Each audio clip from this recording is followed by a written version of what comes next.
और ये माहौल भी यही कह रहा है, ये माहौल भी इस बात का संदेश दे रहा है, ये माहौल भी उस संकल्प का परिचय करा रहा है, नहीं चाहिए कट्टा सरकार, नहीं चाहिए कट्टा सरकार। फिर एक बार, फिर एक बार, फिर एक बार, नहीं चाहिए, नहीं चाहिए, नहीं चाहिए, नहीं चाहिए। फिर एक बार, फिर एक बार, फिर एक बार। साथियों, आपने तो कई लोगों की नींद हराम कर दी। आप नीचे बैठिए भाई, आप बैठिए नीचे। आप फोटो लाए हैं, मैं आपका बहुत आभारी हूं। यहां पार्टी कार्यालय में दे देना। आप लोगों ने ये 3 मिनट में अच्छों की नींद उड़ा दी है जी।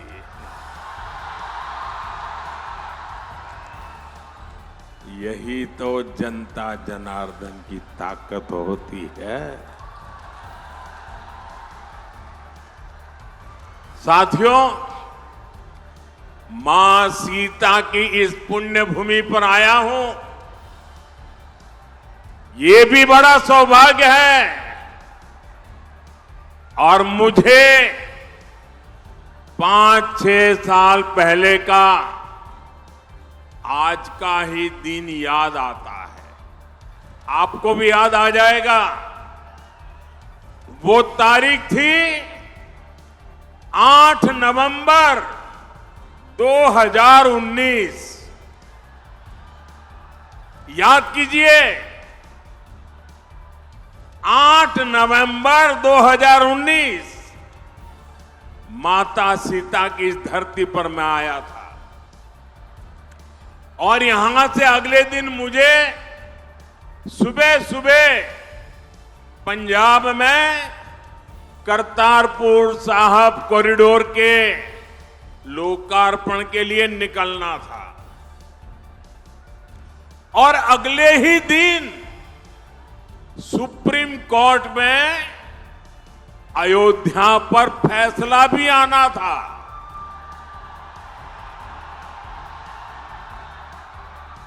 मैं मन ही मन प्रार्थना कर रहा था कि सीता मैया के आशीर्वाद से फैसला रामलला के पक्ष में ही आए। मैं लगातार प्रार्थना कर रहा था।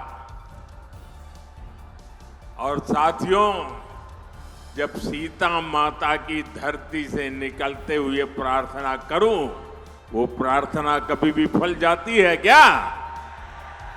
इस धरती की ताकत है कि नहीं है? और यही तो मां के आशीर्वाद है। और साथियों, ऐसा ही हुआ। सुप्रीम कोर्ट ने रामलला के पक्ष में ही फैसला दिया। आज मां सीता की इस पुण्य भूमि पर आया हूं, आपका आशीर्वाद ले रहा हूं। और उस इतने सारे उत्साह से भरे लोगों के बीच वो दिन याद आना बहुत स्वाभाविक है। साथियों, मां सीता के आशीर्वाद से ही बिहार विकसित बिहार बनेगा। ये जो चुनाव है, ये विकसित बिहार बनाने के लिए है। ये चुनाव तय करेगा आने वाले सालों में बिहार के बच्चों का भविष्य क्या होगा, आपके संतानों का भविष्य क्या होगा, आपके बेटे बेटियों की आने वाली कल कैसी होगी। और इसलिए ये चुनाव बहुत अहम है। साथियों, आरजेडी वाले बिहार के बच्चों के लिए क्या करना चाहते हैं, ये इनके नेताओं के चुनाव प्रचार में साफ साफ दिखता है।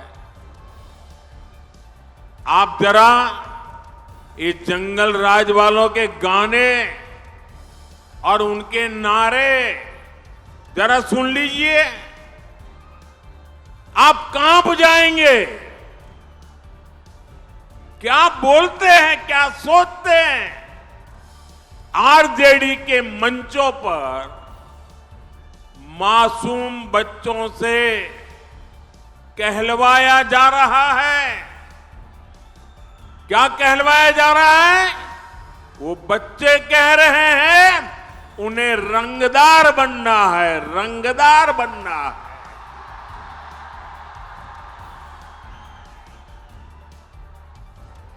आप मुझे बताइए, बिहार का बच्चा रंगदार बनना चाहिए या डॉक्टर बनना चाहिए?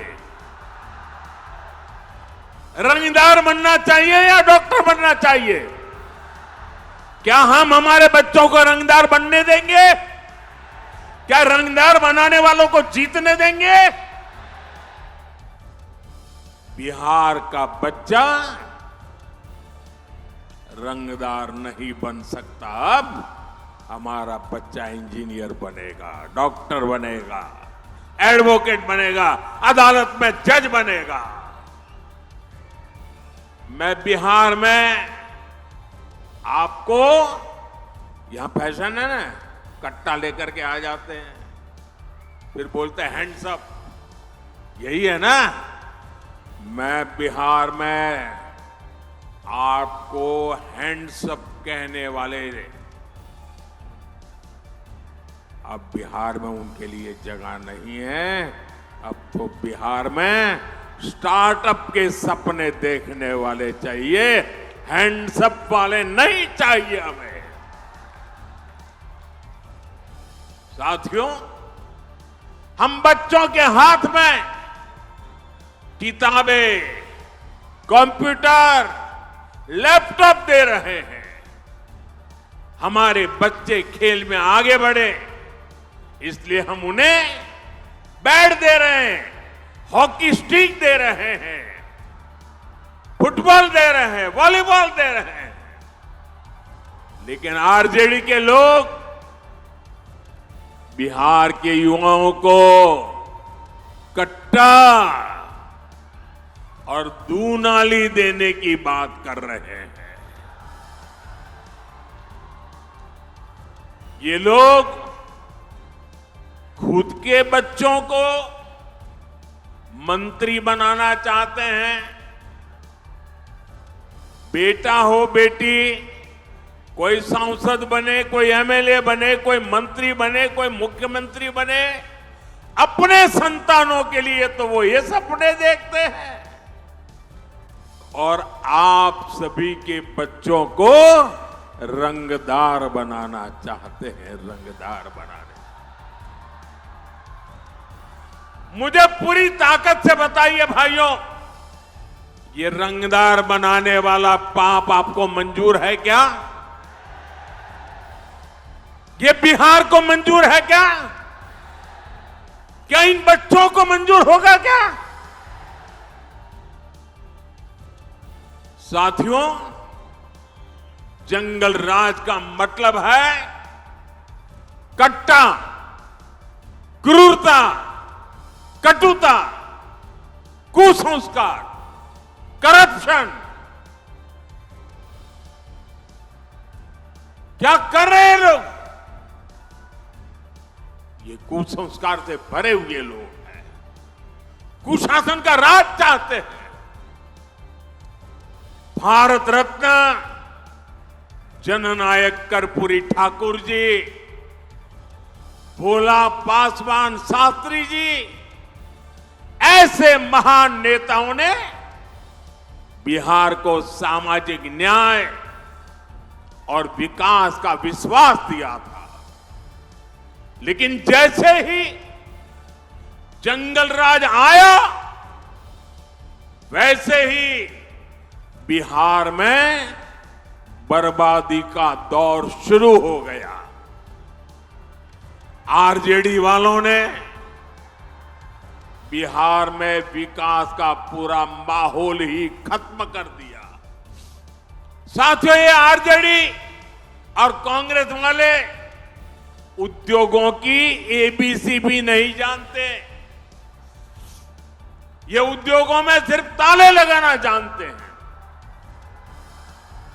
15 वर्ष के जंगल राज में एक भी बड़ी फैक्ट्री, बड़ा कारखाना बिहार में नहीं लगा।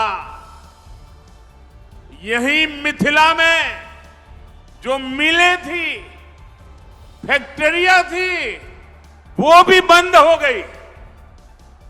15 वर्ष के जंगल राज में कोई भी बड़ा अस्पताल, मेडिकल कॉलेज बिहार में नहीं बना। इसलिए जंगल राज वालों के मुंह से विकास की बातें सिर्फ और सिर्फ सफेद झूठ है। साथियों,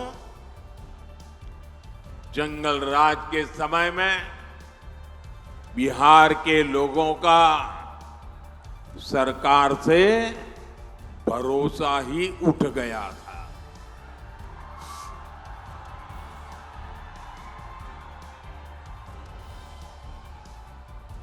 उठ गया था कि नहीं उठ गया था? भरोसा उठ गया था कि नहीं उठ गया था? कोई भरोसा बचा था? नीतीश जी के नेतृत्व में एनडीए सरकार ने बिहार का टूटा हुआ भरोसा लौटाया है। अब निवेशक बिहार आने के लिए उत्सुक है। यहां अच्छी सड़कें बन रही हैं, रेल और हवाई कनेक्टिविटी बेहतर हो गई है, बिजली के नए नए कारखाने बन रहे हैं। यहां जो रीगा चीनी मिल है वो फिर से शुरू हो चुकी है। आने वाले समय में बिहार में ऐसी मिलें और फैक्ट्रियां बनाने का काम और मजबूती के साथ आगे बढ़ेगा। गन्ना किसानों के हितों को देखते हुए हमारी सरकार गन्ने के इथेनॉल बनाने को भी बढ़ावा दे रही है। साथियों, भाजपा एनडीए जो कहती है वो करके दिखाती है।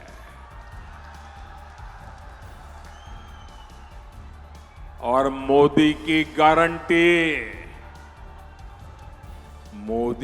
गारंटी मतलब गारंटी पूरा होने की गारंटी।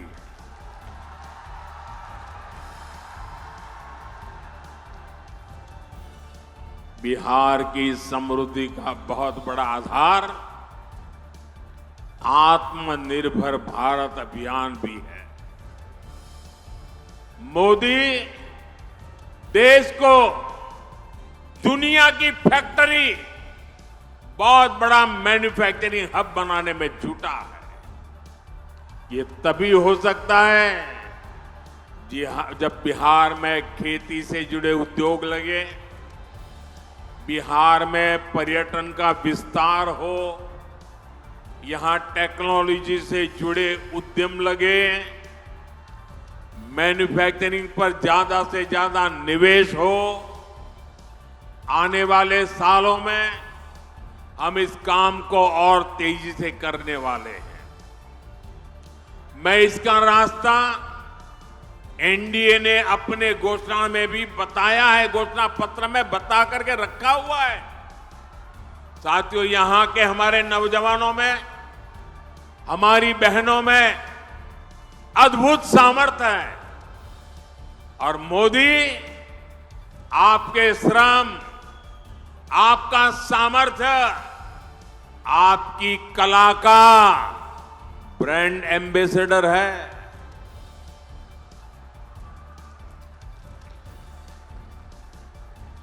अब आप कहेंगे मोदी कहां से मेरा ब्रांड एम्बेसडर बन गया?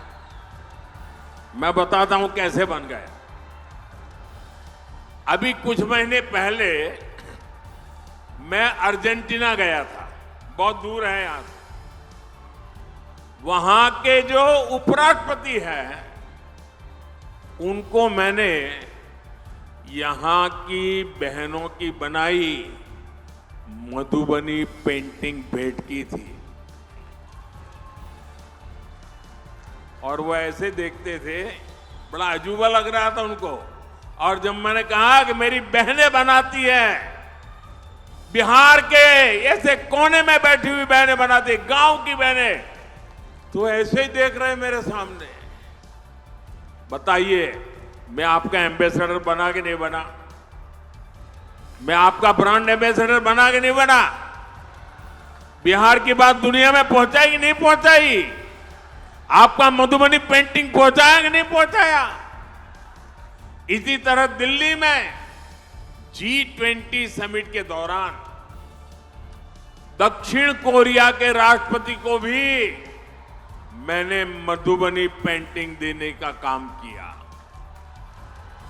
साथियों, ये सब मैं इसलिए करता हूं क्योंकि मुझे बिहार पर गर्व है। मुझे बिहार की माताओं बहनों के सामर्थ्य पर गर्व है। मुझे बिहार की बेटियों की ताकत पर गर्व है। मैं चाहता हूं आपकी कला, आपका कौशल दुनिया भर में पहुंचे, भारत में बने चीजों के लिए दुनिया में नया बाजार बने। साथियों, एक समय था जब बिहार दूसरे राज्यों से मछली मंगाता था, लेकिन एनडीए सरकार की नीतियों का असर है कि बिहार अब दूसरे राज्यों को मछली भेजने लगा है।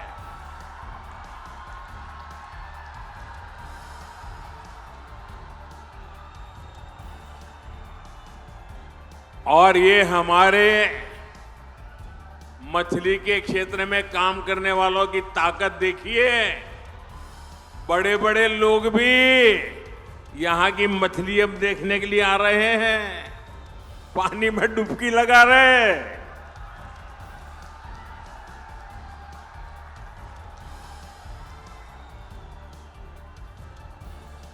किसी ने मुझे कहा कुछ लोग बिहार की चुनाव में डूबने की प्रैक्टिस कर रहे हैं। साथियों, जैसे मछली के क्षेत्र में बिहार के लोगों ने बड़ी कमाल की है, सरकार ने और बिहार के हमारे मछुआरे भाई बहनों ने मिलकर के एक नया क्षेत्र खोल दिया है।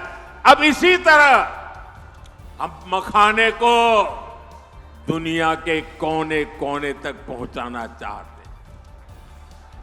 बिहार का मखाना दुनिया के घर घर तक पहुंचेगा तो फायदा छोटे किसानों को होगा। साथियों, ये माता सीता की धरती है। नारी शक्ति का सामर्थ्य कैसे एक परिवार को, पूरे समाज को ताकत देता है, ये धरती उसकी साक्षी रही है। हमारी एनडीए सरकार भी महिला सशक्तिकरण के मंत्र के साथ आगे बढ़ रही है और मेरी सभी नौजवानों से प्रार्थना है, साथियों जगह है नहीं, आप कृपा करके जहां है वहीं रुक जाइए। मेरे नौजवान साथियों, अरे ये पैंडल में जगह हो ना हो, मोदी के दिल में आपके लिए भरपूर जगह है।